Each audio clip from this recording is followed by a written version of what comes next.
पिछले 3 रातों से भारत पाकिस्तान जंग की मार उरी झेल रहा है। मेरे साथ उरी के विधायक डॉक्टर सज्जाद शफी साहब हैं। शफी साहब, मैं आपको 2-3 दिन से लगातार देख रहा हूं। आप लोगों को रिहैबिलिटेशन का करना या उनको सिक्योर जगह पे ले जाने की कोशिश आप कर रहे हैं। क्या हालात हैं अभी? बीती रात भी जोरदार शेलिंग हुई, पिछली रात भी हुई थी। बहुत बुरे हालात हैं गणेश जी।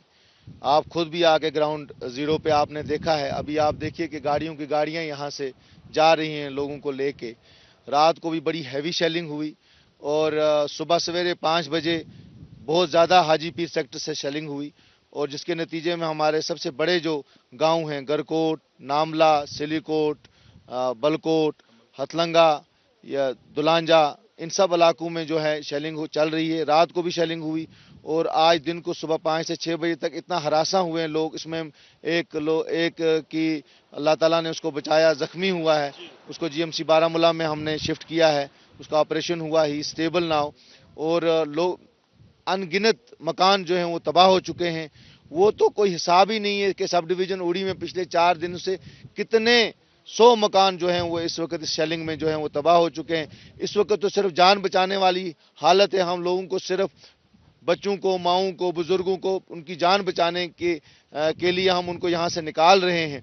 पीछे क्या तबाही मची हुई है वो तो उसके बाद पता चलेगा, जब सीज फायर होगा, जब हमारे लीडर्स जो हैं आर और पार बैठेंगे और इस सीज फायर को इम्प्लीमेंट करेंगे। हम आपके माध्यम से सिर्फ यही इल्तिजा करते हैं अपने प्राइम मिनिस्टर साहब से कि वो उधर के प्राइम मिनिस्टर से बात करें और हम जो बॉर्डर के लोग हैं, हम लोग जो हैं वो ब्रंट लेते हैं।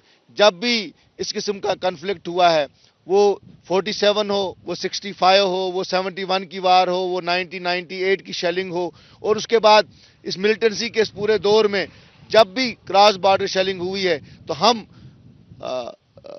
जो बॉर्डर के लोग हैं, हम लोगों ने सफ़र किया है। माली तौर पे हम ख़त्म हुए हैं, जानी तौर पे हम ख़त्म हुए हैं, ज़मीनें हमारी तबाह हुई हैं, मकान हमारे तबाह हुए हैं। लोगों ने मेहनत कर कर के 2 कमरे बनाए हैं। आप देखिए कई मकान जो है वो जल के राख हो चुके हैं।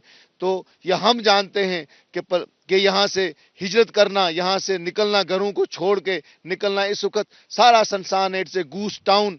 उड़ी टाउन इज ए गूस town. Uri village are the गूस विलेज नाउ। आप देखिए कि वहां कोई नहीं है। एक एक आदमी छोड़ा हुआ है माल मवेशियों के लिए, वो भी जान हथेली पे लेके। हमारे पास बंकर्स नहीं है। 98 में शेलिंग हुई थी, हमने बंकर्स दिए थे उस वक्त की सरकार ने।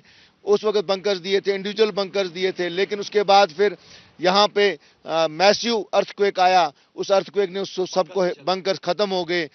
कोई कम्युनिटी बंकर्स नहीं है। इक्का दुक्का जगह पे हमने पिछली बार बोला था कुछ बनाए थे, लेकिन वो सारे के सारे बंकर जो हैं इसका काम नहीं कर रहे हैं और लोग जो हैं वो इसका सफ़र कर रहे हैं। आप खुद ग्राउंड जीरो पे, आप खुद यहाँ बैठे हुए हैं पिछले 3 दिन से। आप देखिए कि हालत क्या है हमारे टाउन की, हमारे हमारे इस बॉर्डर विलेज की, कि इस वक्त हम जो लोग हैं हम सिर्फ अपनी जानें बचाने के लिए निकले। और मैं एज ए विधायक यही कोशिश कर रहा हूं कि जान है तो जहान है, लोगों की जानें बचा सकें। बच्चों की जहनी परेशानी में, किस तवाज़न में उनका मेंटल स्टेटस आप देख सकते हैं। आप आगे जाके कैंप में जाके देखिए कि वहाँ क्या हालत है। बारामूला में शिफ्ट किया है हमने फैमिलीज़ को। रात के 10 बजे तक मैं उन फैमिलीज़ के साथ था, उनको यकीन दिलानी कर रहा था। डिस्ट्रिक्ट एडमिनिस्ट्रेशन पूरी मुतहरक है। चीफ मिनिस्टर साहब ने 2 कल एमएलए मिनिस्टर्स भेजे, पूरा इलाके का दौरा किया। गवर्नर साहब ने इलाके का दौरा किया।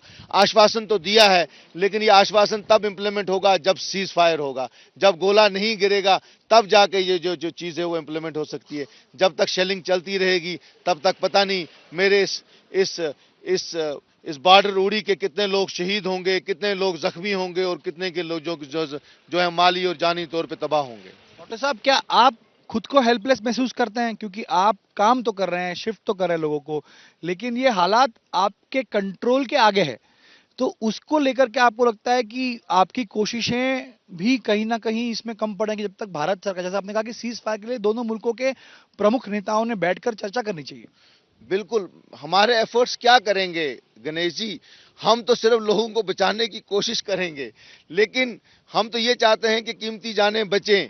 लेकिन ये हमारी कोशिश नाकाम है जब तक कि हमारे लीडर साहिबान स्टेट्समैनशिप नहीं दिखाएंगे। हमें लीडरों से, पॉलिटिक्स से उठ के स्टेट्समैनशिप दिखानी है और स्टेट्समैनशिप ही हमें बचा सकती है। दोनों मुल्कों को बात करनी है। आप देखिए कॉन्फ्लिक्ट से एक दूसरे के नुकसान, दोनों का नुकसान है। ये नहीं है कि देखिए हमारा नुकसान नहीं हो रहा है, वहां से जो गोले गिर रहे हैं वो हम पे गिर रहे हैं, हमारा नुकसान हो रहा है, हम घर से बेघर हो रहे हैं, और तो कोई नहीं हो रहा है। आप देखिए गाजा में क्या हो रहा है, क्या कॉन्फ्लिक्ट कोई किसी चीज का हल है? लड़ाई तबाही करती है, लड़ाई कुछ नहीं करती है, वो सिर्फ तबाही और तबाही करती है, माली और जानी नुकसान करती है। आप देखिए रशिया और यूक्रेन का हाल देखिए, आज तीसरा साल आ गया। हाँ, कह रहे थे कि एक हफ्ते में खत्म हो जाएगी जंग, तो ये हाल नहीं है। मैं आपके माध्यम से सिर्फ मैं अपने प्रधानमंत्री से उनसे रिक्वेस्ट कर सकता हूं, क्योंकि वो हमारे प्रधानमंत्री हैं, मैं उनसे रिक्वेस्ट कर सकता हूं कि स्टेट्समैन बनिए और इसका हल निकालिए और एक परमानेंट सोल्यूशन कीजिए, खास तौर पे हम बॉर्डर के लोगों का, क्योंकि हम लोग we are the people who are the sufferers. हम सफर करते हैं, हमारे बच्चे शहीद होते हैं, हमारी माएं शहीद होती हैं, उजड़ गए हैं। आइए और देखिए हम उन घरों में पहुंच नहीं पा रहे हैं जहां पे उस गरीब ने मकान 4 कमरे बनाए थे और आज वो कमरे नहीं है, वो खाकस्तर हो गए, उसकी एक एक पूंजी खत्म हो चुकी है। ये उनको नजर कीजिए, वहां पे जाके देखिए और दिखाइए कि हम बॉर्डर के लोग किस मुसीबत में हैं। आप भावुक हो गए, मैं समझ सकता हूं आपकी भावनाएं, क्योंकि आप इनका प्रतिनिधित्व करते हैं, इनकी जिम्मेदारी भी या इनकी उम्मीदें भी आपसे हैं, सरकार से है, और हम भी यही चाहते हैं कि एक हल निकले। बॉर्डर के लोगों को सालों साल मार झेलनी पड़ी है, वो मार न झेलने पड़े।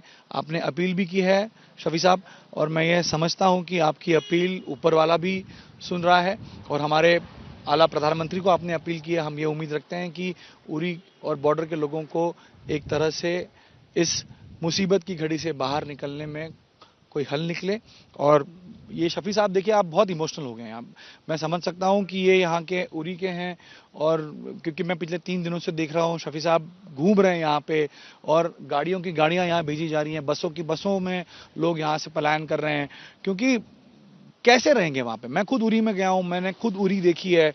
एक शेल गिरता है, शेल की आवाज आती है तो रूह कांप जाती है। इन्होंने तो सालों साल ये शेल सुनकर अपनी जिंदगी, अपना रहन बसर किया है। लेकिन ये जंग कोई सोल्यूशन नहीं है। तो अब उम्मीद रखते हैं कि स्टेट्समैनशिप दिखाई जाएगी और ये ऑपरेशन रुकेंगे और बैठकर सीज फायर वापस किया जाएगा, ताकि बॉर्डर के हमारे लोग उनके घरों पर वापस लौट सके। कैमरामैन दीपेश महाजन के साथ Ganesh Thakur, ABP news, Uri. ABP माझा, उघडा डोळे बघा नीट।